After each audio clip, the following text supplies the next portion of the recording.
ഒരു കാരണം പറഞ്ഞാൽ മതിയോ? ഇതുവരെ പറയാത്തൊരു കാര്യം. ഞാൻ സിദ്ദിഖിനെ ഇപ്പോൾ ലൈനിൽ പിടിക്കുമല്ലോ. അപ്പം അതാണല്ലോ പ്രധാനം. സിദ്ദിഖ് പറഞ്ഞിട്ടുണ്ടോ? സിദ്ദിഖ് പറഞ്ഞിട്ടില്ല. സിദ്ദിഖിനോട് പറഞ്ഞത് ലാൽ പറയും. അത് കഥയുണ്ടാക്കി പറയരുതേ. പിണങ്ങി പിരിഞ്ഞ തന്നെയാണ് പിണങ്ങി പിരിഞ്ഞ. അത് പക്ഷെ ഒരു വലിയ പിണക്കമൊന്നും പറയാൻ പറ്റില്ല. ഒരു സൗന്ദര്യ പിണക്കം എന്ന് പറയാം.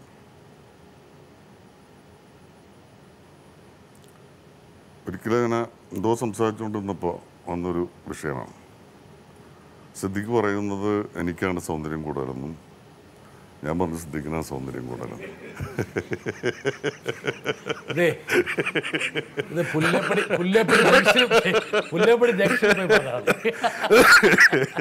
ഒരുപാട് പേരെ രണ്ടുപേരും കൂടെ ബക്കറാക്കിയിട്ടുണ്ട്. വലിയ പിണക്കത്തിലേക്ക് വഴിമാറുകയായിരുന്നു.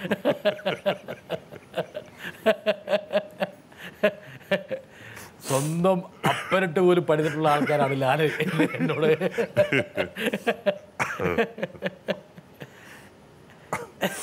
പിണങ്ങി പിരിഞ്ഞ തന്നെയാണ്. പിണങ്ങി പിരിഞ്ഞല്ല, ഒരിക്കലും പിണങ്ങി പിരിഞ്ഞല്ല. പിരിഞ്ഞു എന്ന് പറയുന്നത് സത്യമാണ്. പക്ഷെ അത് ആ സമയത്ത് അത് അനിവാര്യമായിരുന്നു, ചെയ്യണമായിരുന്നു. അതുകൊണ്ട് ചെയ്തു. അത് തീർച്ചയായിട്ടും പറയില്ല. അത് പറയേണ്ടുന്ന കാര്യമല്ല.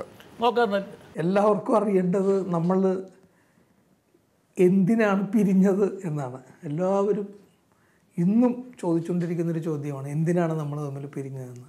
ഞാനിന്ന് അതിൻ്റെ കാരണം പറയുകയാണ്. ലാല് അത് ശരിയാണോ തെറ്റാണോ എന്ന് ലാല് പറയാം. ലാലിലെ നടനെ, ലാലിലെ സംവിധായകൻ ഓൾറെഡി എസ്റ്റാബ്ലിഷ്ഡാണ്. പക്ഷെ ലാലിലെ നടനെ, ലാലിലെ നിർമ്മാതാവിനെ, ലാലെന്ന സ്റ്റുഡിയോ ഓണറെ, അങ്ങനെ ഒരു ബഹുമുഖ പ്രതിഭയെ മലയാളത്തിന് നഷ്ടമായി ഇരുന്നൊരു കാലമായിരുന്നു സിദ്ദിഖ് ലാൽ ഒരുമിച്ചുണ്ടായിരുന്ന കാലം. പക്ഷെ ദൈവം തീരുമാനിച്ചു. അതുമാത്രം പോരാ, ലാലെന്ന കലാകാരനിലെ ഒരുപാട് സാധ്യതകൾ ഇനിയും വരാനുണ്ട്. അതിനുവേണ്ടി ദൈവം നമ്മൾ രണ്ടുപേരോടും തന്ന ഉപദേശപ്രകാരമാണ് നമ്മൾ പിരിഞ്ഞത്. അതല്ലേ സത്യം? ഇതിനേക്കാൾ സത്യസന്ധമായിരുന്നു ഞാൻ പറഞ്ഞ മറുപടി. സിദ്ദിഖ് എന്ന് വെച്ചാല് കുറെ കാലത്തെ ആലോചനയ്ക്ക് ശേഷം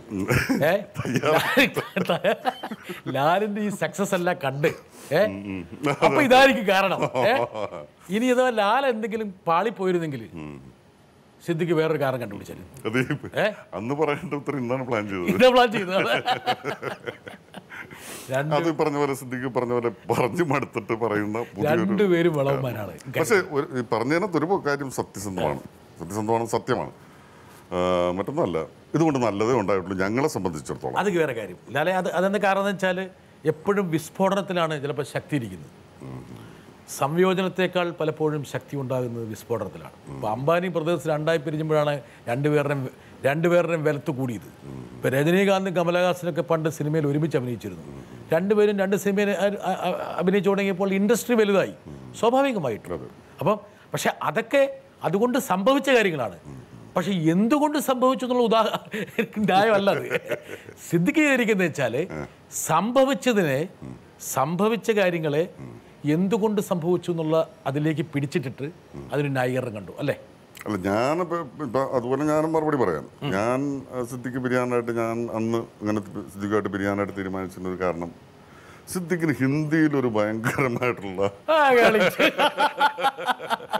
സംഭവം കിടപ്പുണ്ടെന്ന് നന്ദി. നമുക്കൊരു കാര്യം ചെയ്യാം, ഈ നുണ പറയാൻ മത്സരം നടത്തി നിങ്ങൾ രണ്ടുപേരെ പിടിച്ചു നിർത്തിയിട്ട് ഈ കാര്യങ്ങളൊക്കെ നമ്മൾ ചർച്ച ചെയ്യാം. പക്ഷെ നിങ്ങൾ രണ്ടുപേരുടെയും സ്വഭാവത്തിൽ ഏറ്റവും വലിയ പൊരുത്തം എന്തായിരുന്നു? പൊരുത്തം ഈ പറഞ്ഞ പോലെ അങ്ങോട്ടും ഇങ്ങോട്ട് അസൂയ, ഈഗോ എന്നൊക്കെ പറഞ്ഞ പ്രശ്നങ്ങളുണ്ടായിരുന്നില്ല. ഞങ്ങൾ തമ്മിൽ കഥ ഉണ്ടാക്കുന്ന സമയത്തൊക്കെ അവിടെ ഏറ്റവും കൂടുതൽ വഴക്കമുണ്ടായിരുന്നു. ഇഷ്ടംപോലെ വഴക്കമുണ്ടായിരുന്നു. ഞങ്ങൾ തമ്മിൽ വഴക്കിട്ട് മിണ്ടാതൊക്കെ ഇരുന്നുണ്ട് ഒരു ദിവസമൊക്കെ. അത് രണ്ട് കഥ പോകേണ്ട ഒരു വഴികളെ പറ്റി ചിന്തിക്കുമ്പോൾ ചിലപ്പോൾ ഒന്ന് അദ്ദേഹം പറയുന്നത് ഞാൻ പറയുന്നത് തമ്മിൽ വ്യത്യാസം ഉണ്ടാകും. പക്ഷെ ഈ തർക്കത്തിൻ്റെ ഏതെങ്കിലും ഒരു ഘട്ടത്തിൽ ആർക്കെങ്കിലും ഒരാൾക്ക് തോന്നും അപരം പറഞ്ഞതാണ് ശരി എന്ന് തോന്നുന്ന നിമിഷത്തിൽ അത് ആ പ്രോഡക്റ്റിന് വേണ്ടിയിട്ട് അതാണ് നല്ലതെന്ന് മനസ്സിലാക്കിയിട്ട് അത് സമ്മതിക്കാനുള്ളൊരു മനസ്സുണ്ടായിരുന്നു. അതുകൊണ്ട് തന്നെ ഞങ്ങൾ ആ കാര്യത്തിൽ ഇതുവരെ ഒരു വഴക്കുണ്ടായിട്ടില്ല. പൊരുത്തമുണ്ടായിരുന്നു, ഗംഭീരമായിട്ടുള്ള പൊരുത്തമുണ്ടായിരുന്നു. ഏതിലായിരുന്നു പൊരുത്തക്കേട്? പൊരുത്തക്കേടുള്ളതായിട്ടും എനിക്ക് തോന്നിയില്ല. ഞങ്ങൾ അതല്ല ഞാൻ പറഞ്ഞു, ഞങ്ങൾ വഴക്കിട്ട് പിരിഞ്ഞിട്ടില്ല അതായത് ഒരിക്കലും. സിദ്ദിഖ് നല്ല തെറി പറഞ്ഞാൽ തന്നെയും ഒരു സ്നേഹത്തിന്റെ ഭാഷ പോലെയാ തോന്നും. അതെ അതെ അതെ. ലാല് സ്നേഹിച്ച് പറഞ്ഞാലും പറഞ്ഞൊരു തെറിയാണ് ശരി പറയുന്നത്. ഞാൻ ഫോണിൽ കൂടി സംസാരിച്ചിട്ട് ഏറ്റവും കൂടുതൽ ശത്രുക്കൾ ഉണ്ടാക്കിയിട്ടുള്ളത് വിത്ത് ആള് എക്സ്പ്രഷനൊക്കെ ആയിട്ട് ഇത് പറയുമ്പോൾ കേൾക്കുന്ന പോലെ അല്ല ഇത്. പലപ്പോഴും ഫോണിൽ കൂടി ഒരു തമാശ പറയുമ്പോൾ, പ്രത്യേകിച്ച് തമാശ പറയുമ്പോൾ അത് ഭയങ്കരമായിട്ട് ഹർട്ടാവും ചിലർക്ക്. അങ്ങനെ ഇഷ്ടംപോലെ ശത്രുക്കളെ കിട്ടിയിട്ടുള്ള ആളാണ് ഞാൻ. അപ്പോൾ എനിക്ക് അങ്ങനെ ശരിയാണ് ഈ പറഞ്ഞത്, കറക്റ്റായിട്ടുള്ള കാര്യമാണ്. അപ്പം മാത്രമല്ല ഈ എന്താ പറയുക, ഞങ്ങളുടെ സ്വഭാവങ്ങളിൽ ഉള്ള എൻ്റെ സ്വഭാവം ഈ പറഞ്ഞ ഒരു കടലൊക്കെ കടൽ എന്നുള്ള രീതിയിൽ പറയുകയാണെങ്കിൽ ഒരു തീരത്തുള്ള തിരമാലയുടെ ഒരു സ്വഭാവമാണ്. അതവിടെ കിടന്ന് ഇങ്ങനെ അടിച്ച് പൊളിച്ച് എല്ലാവർക്കും രസിക്കുന്ന വിധത്തിൽ അങ്ങനെ അങ്ങോട്ട് പോകും. അതിന് വലിയ ഡെപ്തൊന്നുമില്ല. പക്ഷെ സിദ്ദിഖ് അങ്ങനെ കുറച്ച് ശാന്തമാണ്, പക്ഷെ അത് വളരെ ഡെപ്തുള്ളതാണ് ഒരുപാട് അർത്ഥത്തിൽ.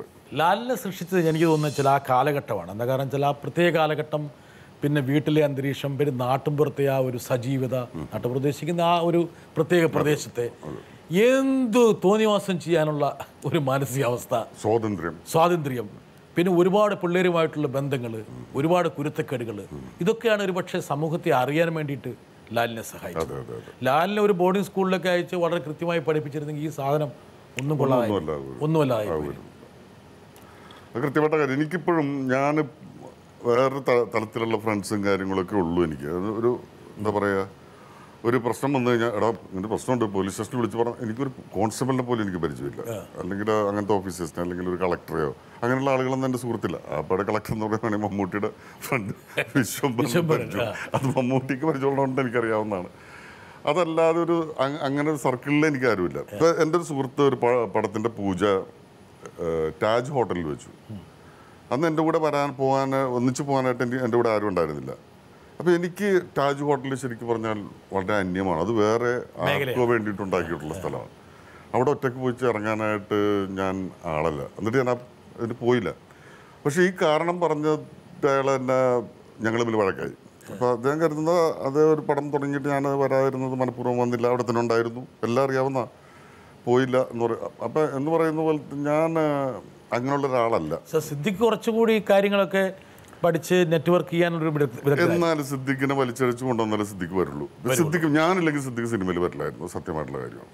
ശരിക്കും തീർച്ചയായിട്ടും സിദ്ദിഖ് മിമിക്സ് പരേഡ് എന്ന് പറഞ്ഞ ട്രൂപ്പിൽ വരുന്ന ഞാൻ കാരണമാണ്. എൻ്റെ ഫാദർ അവിടുത്തെ മ്യൂസിക് ടീച്ചറായിരുന്നു കലാഭവനിൽ. അപ്പോൾ ഫാദർ വന്നിട്ട് പറഞ്ഞപ്പോൾ ഞാനും സിദ്ദിഖുമായിട്ട് പ്രോഗ്രാമിന് പോകുമായിരുന്നു, ചെറിയ അമ്പലപ്പറമ്പുകളിലെ പരിപാടികൾക്കൊക്കെ പോകുമായിരുന്നു. അപ്പോൾ അവിടെ ഒരു ഞങ്ങളെപ്പറ്റി കേട്ട അബേലച്ചൻ എൻ്റെ ഫാദറിൻ്റെ അടുത്ത് പറഞ്ഞു, ഇങ്ങനെ പോൾ മാസ്റ്ററിൻ്റെ മകൻ ഇങ്ങനെ മിമിക്രിയൊക്കെ നടത്തുന്നു പറയുന്നു, വരാൻ പറയും, ഒരു ട്രൂപ്പ് തുടങ്ങേണ്ട പരിപാടി ഉണ്ടെന്ന് പറഞ്ഞു. അപ്പോൾ എന്നോട് എന്ന് പറഞ്ഞിട്ട് ഞാൻ സിദ്ദിഖിന് മടിയായിരുന്നു. അയ്യോ കലാഭവൻ കൊണ്ട് ആ വലിയ പരിപാടിയാണ് നോക്കുവാൻ. സോ ഞാൻ വലിച്ചഴിച്ചു കൊണ്ടുപോയിരുന്നു. അത് എൻ്റെ ഫാദർ പറഞ്ഞുകൊണ്ടാണ് ഞാൻ പോകാൻ തീരുമാനിച്ചത്, അല്ലെങ്കിൽ ഞാനും പോവില്ല. അങ്ങനെ അവിടെ ചെന്ന് കയറുന്നത് എന്ന് പറഞ്ഞ ഒരു സിനിമയിൽ കഥ ഉണ്ടാക്കാനൊക്കെ ഒരു ദിവസം പെട്ടെന്ന് സിദ്ദിഖ് നമുക്ക് കഥ ഉണ്ടാക്കാന്നുണ്ട്. അന്ന് മുതലിരുന്നിട്ട് ഷൈ പുള്ളി ഒരുപാട് ഒതുങ്ങിക്കൂടുന്ന ആളാണ്. അങ്ങനെ ഒരു മുമ്പിലേക്ക് ചാടി കയറി നിൽക്കുന്ന ആളല്ല. ഇപ്പോൾ ഒരു ഗ്രൂപ്പ് ഫോട്ടോ എടുക്കുകയാണെങ്കിൽ നമുക്ക് നോക്കിയാൽ കാണാം, ആ ഫോട്ടോയിൽ മിക്കവാറും പുറകിൽ നിൽക്കുന്ന ആളായിരിക്കും അദ്ദേഹം.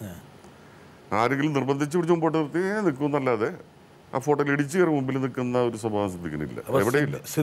സിദ്ദിഖ് എന്നുള്ളൊരു ബ്ലോക്ക് ബസ്റ്ററൊക്കെ ഉണ്ടാക്കുന്ന ഒരു സംവിധായകനെ സൃഷ്ടിച്ചത് ലാലാണ്. സിനിമയിലേക്ക് കൊണ്ടുവന്നു ഞാൻ പറഞ്ഞത് മറ്റേ കുഴപ്പമില്ലേ എനിക്ക്. ഇല്ല, ഞാൻ വേറെ മോശമായിട്ട് അർത്ഥമില്ല. ഇതിന് ലാലിന് എന്തോ എവിടെയോ ഉപബോധ മനസ്സിൽ പഠിച്ചവനെ വല്ല പ്രശ്നമാവോ എന്നൊരു അല്ലല്ല, പ്രശ്നമാകരുതെന്ന് എനിക്ക് നിർബന്ധമുണ്ട്. കാരണം മിക്കവാറും ഇങ്ങനത്തെ ഒരു പരിപാടിക്ക് വന്നിരുന്നിട്ട് തിരിച്ചു ചെല്ലുമ്പോൾ ഒരിക്കലും പുതിയതായിട്ട് സുഹൃത്തിനെ കിട്ടിയിട്ടുണ്ടാവില്ല. പക്ഷെ ഉറപ്പാണ് 2 ശത്രുക്കളെ കിട്ടിയിട്ടുണ്ടാവും എന്നുള്ളത്.